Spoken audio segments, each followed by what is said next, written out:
अब तक हमने 11 लॉस को डिकोड किया है। आई डोंट नो तुमने नोटिस किया है या नहीं। उन सब में कुछ चीजें हमें कॉमनली देखने को मिला है। वो है कूटनीति, राजनीति और धोखेबाजी, जो कि इंसान के फितरत में ही है। हो सकता है तुम एक ऑनेस्ट एंड काइंड पर्सन हो, लेकिन सबको खुद की तरह समझने की गलती मत करना। हर कोई ईमानदार और दयालु नहीं होते। कुछ लोग ईमानदारी का दिखावा भी करते हैं। जरूरत पड़े तो अपने फायदे के लिए तुम्हें भी यही करना चाहिए। और लॉ नंबर 12 तुम्हें यही सिखाता है, use selective honesty and generosity to disarm your victim. किस तरह से तुम सिलेक्टिव ऑनेस्टी का यूज करके किसी से भी अपना फायदा निकलवा सकते हो, उसे डिसआर्म कर सकते हो।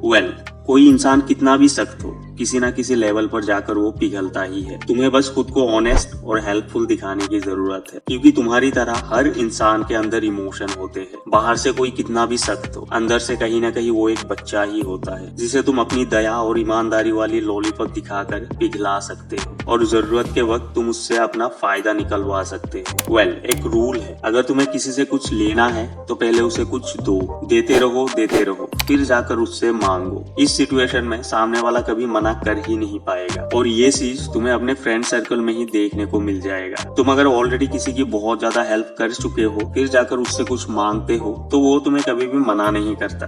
सिलेक्टिव ऑनेस्टी एक कम्युनिकेशन स्ट्रेटेजी है, जहाँ तुम डिसाइड करते हो अपने विक्टिम या फिर टारगेट के लिए कुछ चुने हुए चीजों में ईमानदारी दिखाने की, जिससे तुम्हारा गोल और लाइफ पर इफेक्ट भी नहीं पड़ेगा, और तुम अपने विक्टिम के नजरों में ऑनेस्ट भी दिखोगे। और same to same selective generosity में भी तुम सिर्फ अपने विक्टिम के लिए ही काइंड पर्सन हो। उसे टाइम दे रहे हो, फेवर कर रहे हो, उसकी हेल्प कर रहे हो, गिफ्ट दे रहे हो, और रिटर्न में तुम कुछ मांग भी नहीं रहे हो। अब अगर तुम इस लॉ का यूज करते हो तो जनरली तुम एक ऑनेस्ट एंड काइंड पर्सन हो नहीं हो, वो बात की बात है, लेकिन अपने विक्टिम के नजरों में तुम एक ईमानदार, दयालु, अच्छा इंसान जरूर बन जाओगे, और धीरे धीरे वो तुम पर ट्रस्ट भी करना शुरू कर देंगे। ओवर द पीरियड एक बार अगर तुमने उसके दिल में जगह बना ली, फिर तुम उनसे कोई भी फेवर मांगो, वो मना कर ही नहीं पाएगा। और अगर तुम इसे एक्सट्रीम लेवल पर लेकर जाना चाहते हो, देन तुम अपने विक्टिम को अंदर से खोखला कर सकते हो, आसानी से उसे धोखा दे सकते हो, जो कि एज ए ह्यूमन बीइंग बिल्कुल भी जस्टिफाइबल नहीं होगा।